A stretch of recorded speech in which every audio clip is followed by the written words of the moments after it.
All right, y'all, we are back with another video. I definitely had to bring y'all this because this CNBC host, old Becky, done kicked Hakeem Jeffries off the show. Like, this man don't do anything but lie.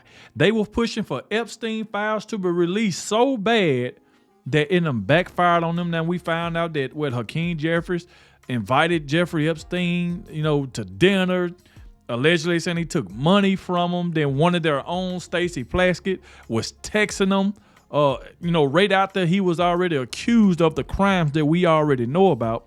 So all of this stuff done backfired on the Democrats because they really want all of this to hurt President Trump. President Trump done said plenty of time that he threw him out of his club many years ago when he found out about him, but yet they still try to find a way to connect President Trump to Epstein.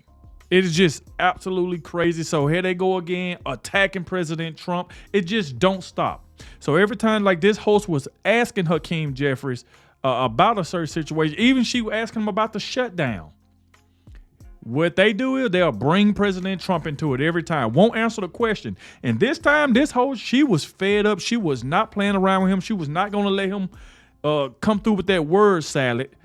And it got brutal. And by the way, Zoran Scamdani, the one that begged President Trump for a meeting, finally showed up to the White House. And we're going to talk about that as well, because Zoran Scamdani bent the knee. He didn't come in there all hostile like he be in New York City and stuff. And like I said before, the same man, Scamdani, who lied to all the New Yorkers. So like I said, please hit the like button, subscribe to the channel. Shout out to everybody showing so much support.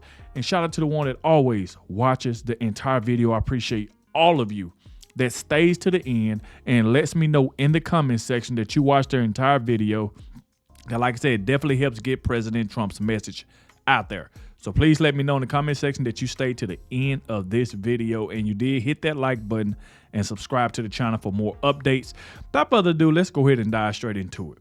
And by the way, remember I told y'all that Zoran Scamdani begged President Trump to come to the White House. And today he came to the White House, and I'm definitely about to show y'all some of these clips before we get into that dollar store Barack Obama. So let's start it off with this right here just for a second. Check this out by Eric Daughter. He said that President Trump just made a power move in the Oval Office. Trump is making it clear that he's setting Zoran Mamdani up for success. And he just said the dynamic that if NYC succeeds is because Trump helped. But if Mamdani fails, it's because of Mamdani's socialism and refusal to cooperate, and Mamdani cannot blame the federal government for obstructing him. The ball is not in Mamdani's court. He can pursue failed policy and show the American people that communist tendencies of the Democrat Party are horrific in the real world, or he can cave to Trump, moderate his ideals, maybe improve the city, and Trump get to claim some credit for it, and that would not happen under socialism. Trump even set Mamdani up for this. I think he is going to surprise some conservative people. Many parts of it were also hilarious. Total masterclass. Now, I know a lot of people was looking for, I guess President Trump to destroy Zoran Scamdani. But see, the thing is, President Trump is smart. He don't have to do that. Now, if Zoran Scamdani came up in there screaming at him and saying all type of stuff, we know what type of time President Trump can get on. So, we definitely going to go through some of this right here. Now, as y'all can see this right here, it said Breaking by Gunther Egan. He said the leftists are currently screaming so loud they can be heard from NASA satellites. Mamdani is soft and folded like a wet paper bag. This isn't how the commie said he would treat Trump. They will soon realize that Mamdani is just the next generation Chuck Schumer. Laughing my butt out, because y'all got to remember, this man was telling President Trump, Donald Trump, turn the volume up. All the death threats, all the vicious threats, all the siding with people who wish harm on President Trump, all of this was coming from Scamdani and his whole entire campaign team. So now where's all that energy at? Now that he's up there beside Trump, he's nice. He's shaking President Trump's head. And that's the reason why President Trump is nice. Because, where's all this energy at? So Mamdani begged to come to the White House. He stormed into the White House. And so let's listen to some of this. And Mr. Mamdani, it sounds like you had a productive discussion, but just days ago you referred to President Trump as a despot who betrayed the country. You said you would be his worst nightmare and accused him of having a fascist agenda. Are you planning to retract any of these remarks in order to improve your relationship? I think both President Trump and I, we are very clear about our positions and our views, and what I really appreciate about the president is that the meeting that we had focused not on places of disagreement, which there are many, and also focused on the shared purpose that we have in serving New Yorkers. And frankly, that is something that could transform the lives of the 8.5 million people who are currently struggling under a cost of living crisis, with 1 in 4 living in poverty. And the meeting came back again and again to what it could look like to lift those New Yorkers out of struggle and start to deliver them a city that they could do more than just struggle to afford it, but actually start to live in it. And I've been called much worse than a despot, so it's not that insulting. Maybe I think he'll change his mind after we get to working together. Yes, please. Mr. President, Hakeem Jeffries from MTV Lebanon. Good. I would like to ask you a question about the Middle East regarding you said that Hezbollah in Lebanon is not in a good position. And Lebanon now is the final unresolved. And like I said, they just want them. If you look how calm Zoran Mamdani was. Like, look how calm he is about Trump. But when he's out there in New York City, man, he talking about turn the volume up. He's screaming to the top of his lungs. And now he's just so calm. Now, here's the thing. Yeah, President Trump is being nice to him only because he's been nice to him. Now, President Trump ain't going to come off if you being nice to him. He's just going to, destroy you or nothing like that. But at the same time, if you're going to be nice to him, he'll be nice to you back. This ain't what the Democrats were looking for. The Democrats were looking for Zoran Scamdunner, the man who been screaming. He already lied to New Yorkers. He already told you going to be free buses. He going to freeze your rent, government-run grocery stores, and he done walked all of that back now.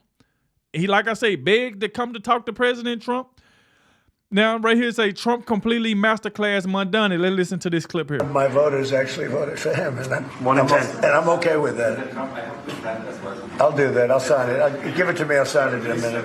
That's pretty good. Mr. President, please. you threatened to send federal troops to New York City. You both have differences when it comes to ICE agents in New York City. Mr. Mamdani, you call ICE a rogue government entity. I wonder how you reconcile your differences on both of those issues. Well, I think we're going to work them out, and I think that if we have known murderers and known drug dealers and some very bad people, we want to get them out. And the mayor wants to have peace. We discussed this at great length, actually, maybe more than anything else. He wants to have a safe New York. Ultimately, a safe New York is going to be a great New York. If it's not safe, no matter how well we do with pricing and with anything else, we can talk about anything you want. If you don't have safe streets, it's not going to be a success. So we're going to work together. We're going to make sure that if there are horrible people there, we want to get them out. I think he wants to get them out maybe more than I do. So we'll work together. We discussed it at great length. Yes, please. Y'all can see how nice President Trump is doing this. You know what the Democrats, what CNN and all them thinking? Oh, when Mamdani get over there, Donald Trump going to be screaming. He's going to do this. He's going to do that to him. And look, President Trump just did a whole 180. He's like, okay, this man coming in, yeah, he been talking noise about me. That's the thing about President Trump. You can say whatever you want about him. If you come and have a meeting with him face to face, even though he know you done said a lot of crazy stuff, but if you come in there and you acting right, you talking nice, you shaking his hand, he'll give you that back. But Trump, trust me, President Trump already know once Mamdani leave out of there and get back to New York City and getting on them cameras, he gonna turn right back to his old ways. Oh, forget Donald Trump. Donald Trump is this. Donald Trump is that. President Trump know that. He knows that. He ain't stupid. The man know exactly what he's doing. He know when Mamdani leave there, he's going right back to his old ways. We already know that. So, like I said, President Trump, he's doing exactly what he's supposed to be doing. He's knowing what he's doing. Two questions, if I may. One for you, Mr. President, from BBC in a second. But first of all, for the mayor-elect. You're both from different parts of the political spectrum. You're both populists, though. And I just wondered to what extent the president's campaign style, his techniques, his social media, inspired any part of your campaign. Well, I actually told the president that, so much of the focus of our campaign has been on the cost of living crisis. And when we asked those New Yorkers who had voted for the president, when we saw an increase in his numbers in New York City, that came back to the same issue: cost of living, cost of living, cost of living. And they spoke about the cost of groceries, the cost of rent, the cost of Con Ed, the cost of childcare. And too often politicians are looking to lecture to New Yorkers what they should care about as opposed to listen. And when we spoke to those voters who voted for President Trump, we heard them speak speak about cost of living, we focus on that same cost of living, and that's where I am really looking forward. But you know the difference is in that, though, Mamdani, he lied. This man's a government-run grocery store, free bus. Everything this man ran on, he walked back. He walked back everything. Well, this, like I said, if you stay in New York and you voted for this is what you voted for. President Trump tried to warn you. This is what you voted for. To delivering for New Yorkers in partnership with the president on the affordability agenda. And I think we have to work a little bit. We talked about Con Edison. We have to work a little bit on getting the prices because, you know, we've gotten fuel prices way down, but it hasn't shown up in Con Edison. And we're going to have to talk to them. You know, if we're sending them fuel at a much lower price than it was a year ago, which is true. Wow. Mamdani will be ousted by the far left within days. Mark my words. To condemn socialism, including with I want to ask the mayor-elect about a House resolution just passed overwhelmingly to condemn socialism, including with 86 Democrats, all of House Dem leadership, and the minority leader, Hakeem Jeffries, despite his endorsement of you. What's your reaction to that?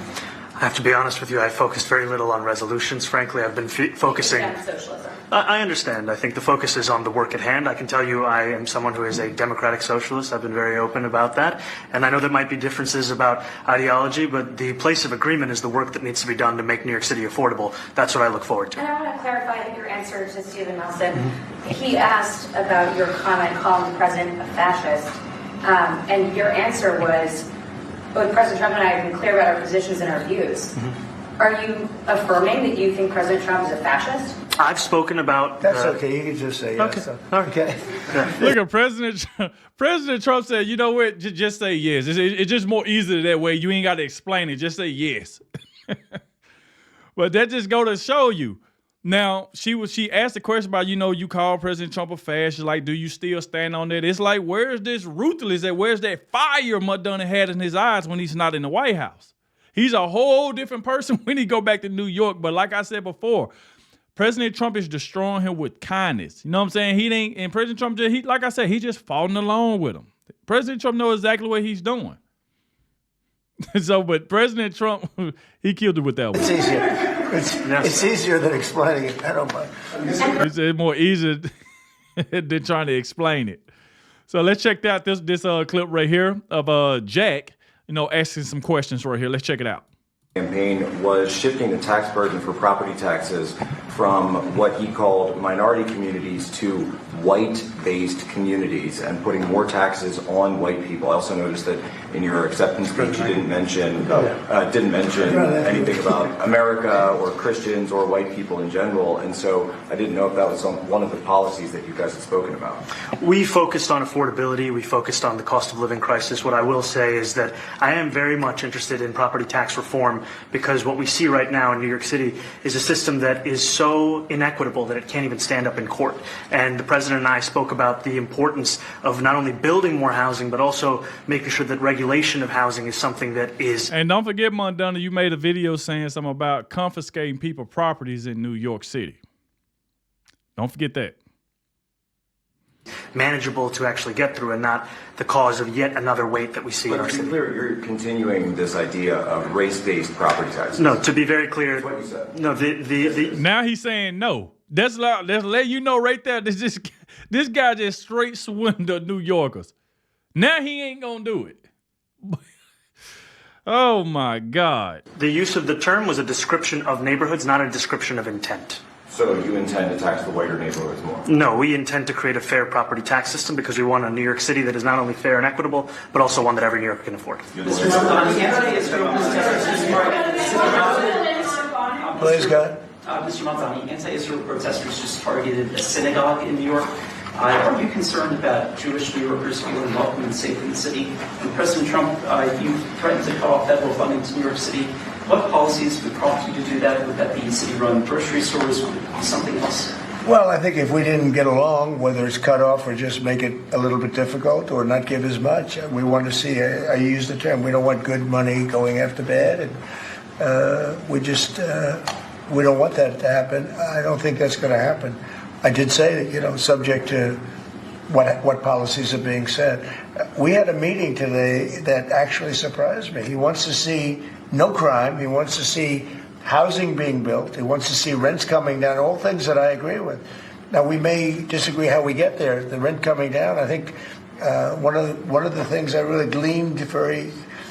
Oh, now he want the rent to come down, but you got people on the road in New York saying, oh, he told us that he gonna freeze our rent. We ain't gonna have to pay no rent. Much today. He'd like to see him come down, ideally, by building a lot of additional housing. Yeah. That's the ultimate way. He agrees with that, and so do I. But if I read the newspapers and the stories, I don't hear that.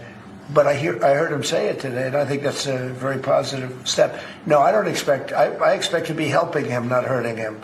A big help, because I want New York City to be great. Look, I love New York City. It's where I come from. I spent a lot of years there. Now I'm right here.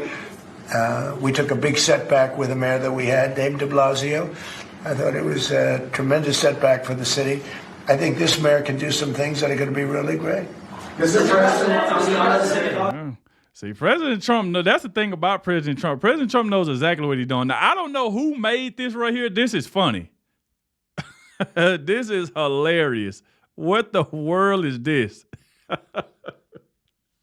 I don't know who in the world made this. President Trump pushing Mamdani in a stroller outside the White House. This is crazy. Oh my God. Absolutely. Absolutely freaking insane. Then by Gunther Eagleman, you can see he said, breaking, Mamdani did not turn up the volume. And he has officially did the thing leftists can't stand. He bent the knee, laughing my butt off. And that's exactly what he did. He bent the knee, went in there, he's shaking hands, he's smiling, he agreeing with the president. But outside of that, in New York City, he's furious. He was screaming when he won. President Trump's a fascist. President Trump is this. I ain't studying President Trump. I'm going to be, he said, well, his transition team going to be President Trump's worst nightmare. He was saying all type of stuff. Now, all of a sudden, he done bit the knee to President Trump, man. Look at it. Just absolutely insane, man. This man was saying all of this stuff. Mamdani will be asked about the far left within days. So like I said, man, y'all see exactly what's going on with that. But let's turn it on over to Dollar Store Barack Obama. Sarah wrote, here go President Trump again. Pretty much saying, hey, I have nothing to do with Jeffrey Epstein because obviously the Democrats keep trying to bring this whole Epstein thing towards him. And I threw him out of my club many years ago because I thought he was a sick pervert. But I guess I turned out to be right. But you know who does have? Bill Clinton, Larry Summers, who ran Harvard, was with him every single night, every single weekend. They lived together. They went to his island many times. I never did. Andrew Weissman, I hear. All these guys were friends of his. You don't even talk about those people. You just keep going on the Epstein files. And what the Epstein is a Democrat hoax to try and get me not to be able to talk about the $21 trillion that I talked about. And that's what they're trying to do. They bring this Epstein stuff up because they're trying to throw the American people off track of all the wins President Trump been getting. That's why they bring up this Epstein thing.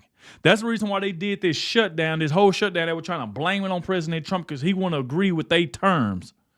That's what it was. So everything they doing now, so now that the shutdown is over with, now they done moved right back to the Epstein file, and now it done backfired on them badly. So let's move on for a second. Now, here goes this Dollar Store Barack Obama getting destroyed on CNBC, and we know that they don't like President Trump over there. But she got absolutely fed up with Hakeem Jeffries, because y'all got to realize, Hakeem Jeffries, all these Democrats, a lot of them, they only stay over there on CNN, MSDNC, ABC. You know what I'm saying? They stay over there where it's cool at, where they ain't going to never get any pushback. But it seemed like Hakeem Jeffries was not ready for this right here because she was not playing around. So it's a holy crap, brutal moment as Hakeem Jeffries loses it on CNBC host actually pressing him into answering the question. He just embarrassed himself big time because you know Hakeem Jeffries will give you food salad. You can ask him a question and he'll just give you word salad. He won't even answer it. But she wasn't going for it. Let's go. To need at least some Republicans to come over. Why not start with a one-year extension or potentially even a two-year extension? Well, Leader Schumer offered a one-year extension in the context of trying to end the Trump Republican shutdown. Yeah, but that's different. What I'm talking about what you have now. Let's not go back to what's done in the past and what has not been extended. If you want to get now, you see what she doing? She cutting him off because every time she asks him a question, he go right back to Republicans and Trump. That's what they do. Instead of them like taking accountability for their actions, that's why she wasn't allowing it. Because as soon as he started, what he do? He going straight to Trump and Republicans. Every single time he put the blame over there. And she wasn't going for it. potentially even a 2-year extension. Well, Leader Schumer offered a 1-year extension in the context of trying to end the Trump Republican shutdown. Yeah, but that's different. What I'm talking about what you have now. Let's not go back to what's done in the past and what has not been extended. If you want to get something that has actually done, you need to do something that will have bipartisan. There you go. You can ask me the question. You can ask me the question. I'll provide the answer. Answer the question instead of going back. I'll provide the answer. No. I'm providing an answer in order to provide context. Republicans have repeatedly she just rolled her eyes at him. Yes for an answer. It was a very reasonable. I'm going to show y'all in a minute. She literally just rolled her eyes because that's what he do. He keep going back instead of answering the question and want to blame Trump and the Trump administration for everything. They keep calling it the Trump shutdown. Donald Trump didn't shut the government down. Hakeem Jeffries and Chuck Schumer, the one shut the government down. They keep saying Trump did it. It's like, it's insane. And she wasn't going for it.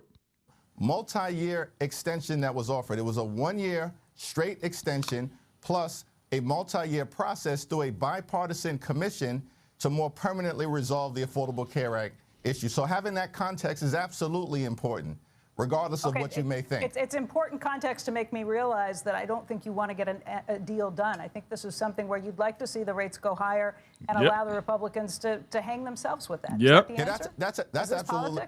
That's absolutely a ridiculous assertion. And really, 3 years is not going to get passed, so what do you do? Shame on you for saying that. Because we're fighting, it's not a partisan issue for us.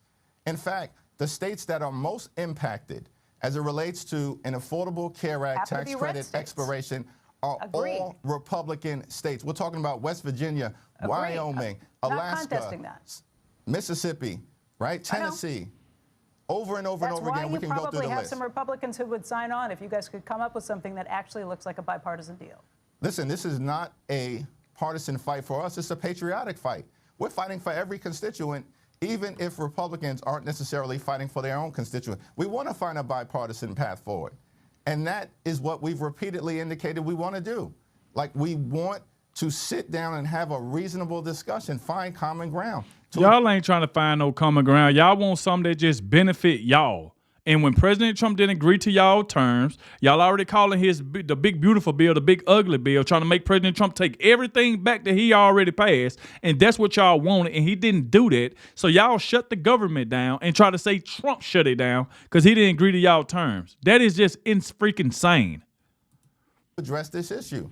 Now, Republicans said in the House they were willing to deal with the Affordable Care Act tax credit issue after the government funding agreement was reached. Well, now the government shutdown is over, and there's still been no conversations with House Republican leaders. Mike Johnson never said that. The leader never said that. You do have Republicans, though, who would agree with you on something if it was actually bipartisan in nature. That's what I'm trying to get at.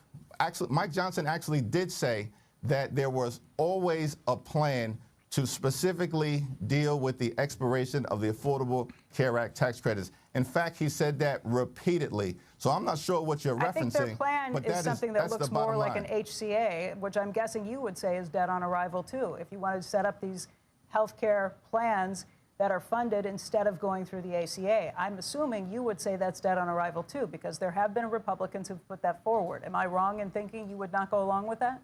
What I'm saying is that what's in front of us is the immediate expiration of the Affordable Care Act tax credits. Republicans have had all year to deal with this issue, and they've refused to do it. So they're the ones who are not interested in finding a resolution. This is crazy. To a healthcare crisis that they've created, including passing a bill. Oh, now you're going to say that they created it. My God, bro. This dude here, bro. That enacted the largest cut to Medicaid in American history, and because of their policies, hospitals, nursing homes, and community-based health centers are closing throughout America, including in rural parts of the country. Which why it would be nice to see a 1-year extension so that none of these things happen immediately and give you all time to actually try and work on bipartisan situations, rather than a 3-year extension that basically kicks it down until the next administration. Exactly. And you can see she just got fed up with it. You know, like I said, they don't even like Trump, and they went off on it now. Like, y'all just look at this. It say that Becky Quick, I wrote that Hakeem Jeffries filibustering is one of the most iconic things I've seen in television. So if you look at it, just look at her. She just rolling her eyes because she know he's lying. And then he give you this word salad, and she, like I said, she wasn't going for it. So salute to her for that, you know.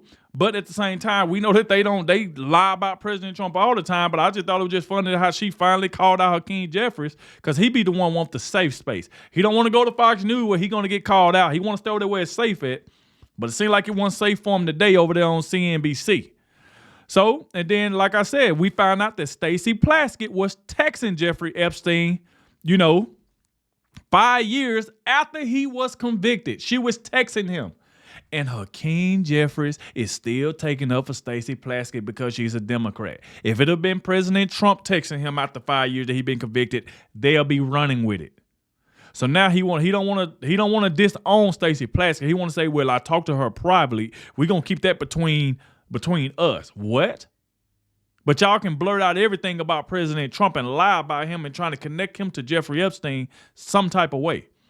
So look at this. Hakeem Jeffries has no problem with Stacy Plaskett using Jeffrey Epstein as her phone a friend during a congressional impeachment hearing because he took $30,000 from Epstein 5 years after he was convicted.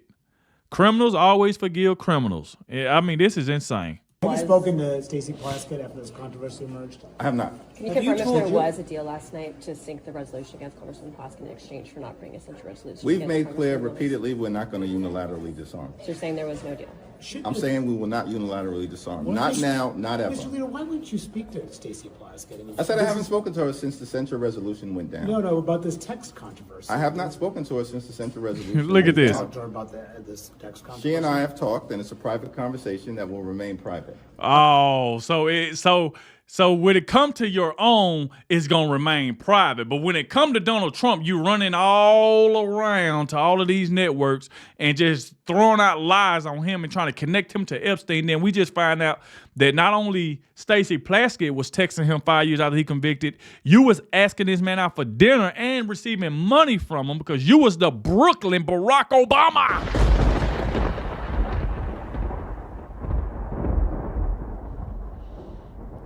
And that's what they get. Like all of this stuff, them backfired on them. Look at it. Hakeem Jeffries reportedly brought Epstein to a fundraising dinner back in 2013. That year's after Epstein had already been convicted for, y'all already know, I ain't got to say it. I'm trying to be careful with my words. It seems like Dollar Store Obama didn't have an issue with it, and I wager he's not the only Democrat with ties like this. Oh, boy, Hakeem Jeffries. And this is the letter right here. I've been reading this letter for the longest. Even in my last video, you can see that they sent this, Hakeem Jeffries' team sent this to Jeffrey Epstein, inviting him out to dinner, pretty much asking him for money. And they saying he took money.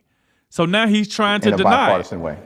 So here he go. He ran over there on CNN about this, and let's see what he said on CNN. In a bipartisan way. Well, let me ask you about you, because the White House has been highlighting an email that I'm sure you've seen today that Jeffrey Epstein got in 2013.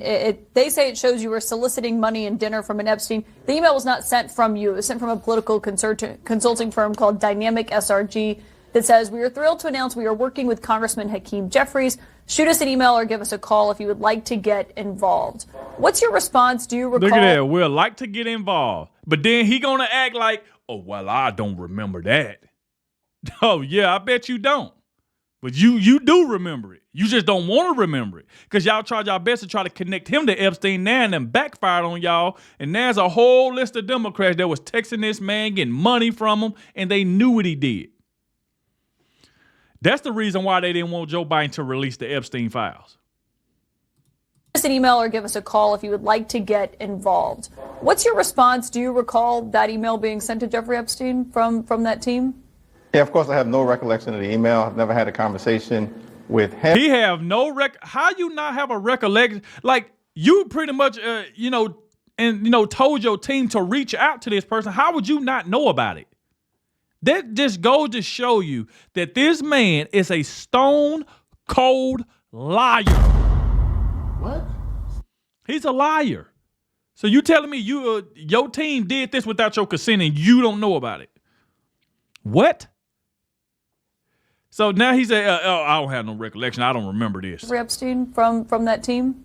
Yeah, of course, I have no recollection of the email. I've never had a conversation with him. Oh, never my met God. him. Know nothing about him other than the extreme things that he's been convicted of doing. And that's why, I'm just strongly supportive of the effort, backing the survivors to make sure that everything can come out, whatever is in those Department of Justice files. So you never got a donation from Jeffrey Epstein or anything like that? Certainly not. Just lying. My God. This dude, that's the thing. You can show paperwork and these people will still lie. So now there's an email. It ain't just a person coming out saying that Hakeem Jeffries did this. It's an email of his team reaching out to Jeffrey Epstein for dinner and pretty much trying to get money out of him, which, like I said before, they say he did. And now I don't have no recollection of that. Oh, I don't remember that. What? You think President Trump team will just do something and President Trump don't know about it and it's in an email? Then right here say, wow, you actually can't make this up. Hakeem Jeffries just stood in front of the cameras and claimed it's a lie, it's a clown show. He never met Epstein. He never took his money. This is, my God. Look at that. The financial records exist. The emails exist. The transactions are documented. You can deny reality, but you can't erase a paper trail. So it say, for years, the American people were told that anyone who asked questions about Epstein was a conspiracy theorist. Now the very people who scream transparency are panicking because their names are surfacing. The hypocrisy is off the scale, and the louder they shout clown show, the more obvious it becomes who's terrified of the truth. Now here he go again getting asked about this, and he's just constantly telling lies, and sometimes he won't even answer it. But, he going to call Comer a clown and all that, and we'll get to what Comer said in a few minutes. But check this out. House Oversight Chairman Comer said yesterday on the floor that you had Jeffrey Epstein over for dinner and took money from him back in 2013. Yep. He know he did. This was after he was on the sex offender list. Any comment on that? And will you be holding members accountable regardless of party affiliation if there were any misdeeds related to the Epstein files? Was that a serious question or a serious statement from malignant clown James Comer? And if y'all notice something, every time Hakeem Jeffries get caught, he goes to name calling. That's the thing that I don't get. Then when Donald Trump called him a name, oh, the president just threatened me. Oh, the president just did this. The president just said this. But they can call you clowns. They can call you everything that they want to call you. But as soon as President Trump called them something, they want to play victim. So now he want to call, instead of him trying to, say something about it, he want to call the man a clown. It's paperwork showing that about this dinner and about money, you getting money from it. It's paper out there. We just showed the receipts. That I had Jeffrey Epstein over for dinner, that I accepted money from Jeffrey Epstein. What's extraordinary to me about the clown show on the other side of the aisle is that they lie with impunity on things that are objectively verifiable. And why do they do that? Well, they do it because it's an email that's out there that shows that you did. They ain't just saying it without any proof. Because for months, Republicans have been burying the Jeffrey Epstein files. And y'all buried it for 4 years. Joe Biden was in office the last 4 years, and y'all said nothing about the Epstein files. Y'all said absolutely nothing about the Epstein files, and y'all was in office for 4 years, so now y'all want to blame it on President Trump. Not Democrats. Our view continues to be the same. We want to make sure that what the survivors have asked for, which is full and complete transparency in order to bring about accountability, actually happens. And Congress decisively and in a bipartisan way acted yesterday with respect to the release of the Jeffrey Epstein files. That's a victory for the survivors and a victory for the American people. And Donald Trump needs to sign that bill into law. Oh, he is. You ain't got to worry about that. So right here, you can see right here by Representative James Comer said, exposed Democrat leader Hakeem Jeffries campaign solicited money from Jeffrey Epstein 5 years after his conviction. The email speaks for itself. That's what I'm saying. They showing the email. Hakeem Jeffries acting like they just on the House floor just talking about this. No, it's an email. You can see right here, say, Holy James Comer makes a life-size post of the email to Epstein asking that he donate to Hakeem Jeffries, who was referred to as the Brooklyn Barack. Democrats call for the Epstein file. Now they're trying to deny that they were associated with him. It ain't gonna work. So let's check out what James Comey had to say. I've taken to the floor today to respond to Minority Leader Hakeem Jeffries calling me a, quote, stone-cold liar during a press conference defending the recent discovery of Democrats' communication with convicted sex offender Jeffrey Epstein. And I bring with me something that he and many of his fellow Democrats like Jamie Raskin, Jasmine Crockett, and Stacy Plaskett, apparently detest. And that is a thing called evidence. Tuesday, I gave a speech on the House floor detailing my House Oversight Committee's good work to date on our Epstein investigation. After all, Hakeem Jeffries, the Democrats in Congress, and your allies in the corporate media have been demanding a full release of the Epstein documents for months, including all the documents from the Epstein estate. So without hesitation, I subpoenaed all of the Jeffrey Epstein estate documents because I, as well as my Republican colleagues on the House Oversight Committee, we want to know what really happened, what went on, who was involved in these unspeakable crimes. We want justice for the survivors. That's why we're doing this investigation. So House Oversight obtained over 30,000 pages of documents from the estate.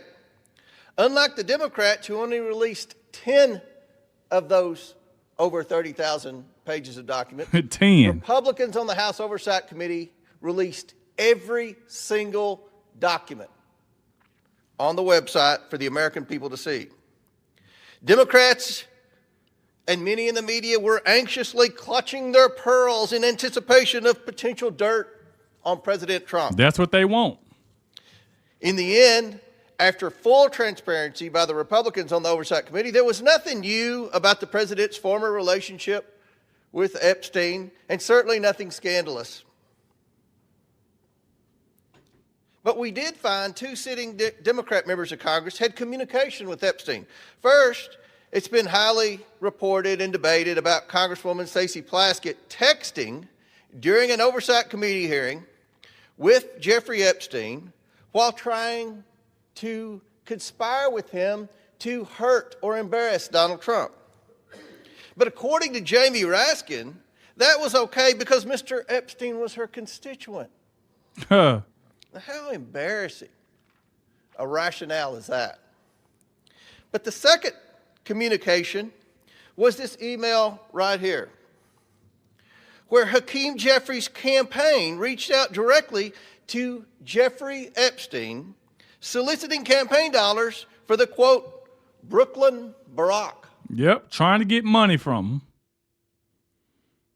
And he just sit up there top. He don't know nothing about that email. I'm saying they just sit up there and just tell lies, man. You can show proof.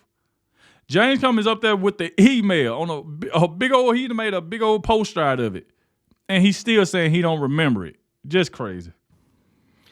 Now, whereas Jamie Raskin explained Plaskett's communication with Epstein as simply responding to a constituent, Hakeem Jeffries had a very different response when asked about it by the media. He denied its existence. Hakeem Jeffries said Comer is a stone-cold liar, and then he reverted to calling me names for the second week in a row. Calling names. So let's read it to make sure. To Jeffrey Epstein, and that's the real Jeffrey Epstein, not Jasmine Crockett's Jeffrey Epstein. This is the real Jeffrey Epstein. From Hakeem Jeffries' campaign. Dear Jeffrey, we are thrilled that we are working with Congressman Hakeem Jeffries, one of the rising stars of the New York delegation, sometimes referred to as Brooklyn's Barack. Hakeem, is committed to electing a Democrat majority in 2014 and is encouraging his friends to participate in a DCCC fundraising dinner with President Obama and Hakeem Jeffries. Obama it ends too. with a number for Jeffrey Epstein to call. So that go to show you right there, Obama too, and Obama knew about him. So they added him in on the list.